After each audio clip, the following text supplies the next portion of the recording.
We live in a world where we have access to consumer cameras that can shoot 8K, 6K, hundreds of megapixels, and literally anything else you'd ask for in these tiny little packages. But we still always hear that annoying quote, "The best camera is one that you have on you." I know I'm not the only person who hates when people say this. I get what they're trying to say, but it's always a person who's probably sponsored by Sony with like a $10,000 setup that's always saying it, right? But as much as I hate that quote, I think I finally figured out what it means. This is a Canon SureShot Max. This is straight from your parents' garage in that random box full of junk.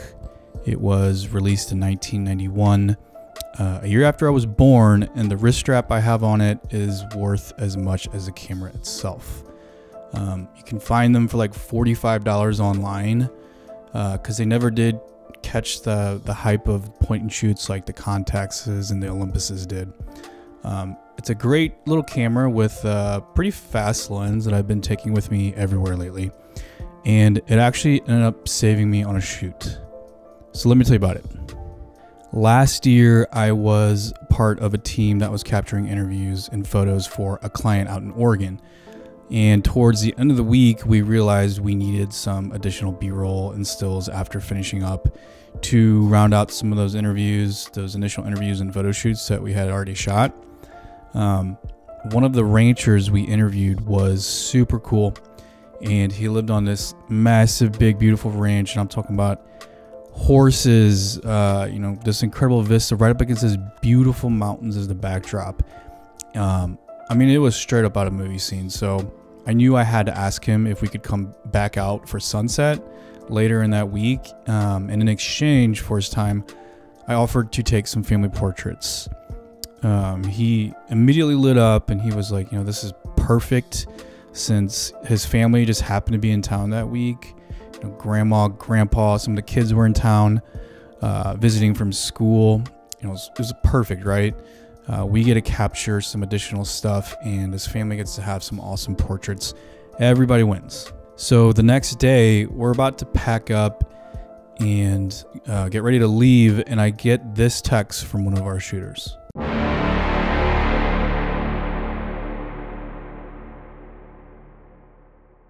Right before we're about to leave, he informs us that he cannot get into the room.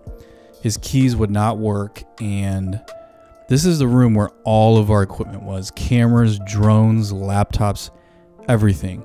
It was an absolute nightmare scenario. So, we call the motel management where we were staying, and they send their locksmith, who attempts to get in with no success. He was at it for probably a good hour trying to snake this lock with no luck. And it got to the point where we were already so late that the rest of the team just decided we need to go to this ranch and pray that they would eventually get into our room and our videographer would meet us back there with the equipment. So at this point, I had no choice but to show up late to the shoot with zero equipment. And then I realized I had this little point and shoot camera that I, just happened to have in my work bag. So no joke, I ended up taking portraits of this rancher and his family on a $45 point and shoot camera that looks and sounds like a disposable camera. I am not sure what they were thinking, but I can definitely tell you that was the lowest point of my career. I actually remember thinking I needed to shoot as far away from them as possible so they couldn't actually see or hear the camera. The whole thing was just embarrassing as hell. But eventually the videographer was able to get into the room with our gear. He drove 100 miles an hour for an hour to get to where we were. And, we were able to look like actual professionals, at least for a bit. We were able to get our stuff, but we missed most of sunset by the time that we got a hold of our equipment. And so we were all pretty bummed about it, We just missed some potentially amazing shots that we wouldn't be able to get again since we were scheduled to leave that next day. But fast forward to today, I finally got around to scanning those rolls of film that I shot from this little camera, and I can honestly say they ended up being the best photos that came from that shoot. So what's the moral of the story here? Should you always bring a point and shoot camera to your shoot? No, that's obviously not what I'm trying to say.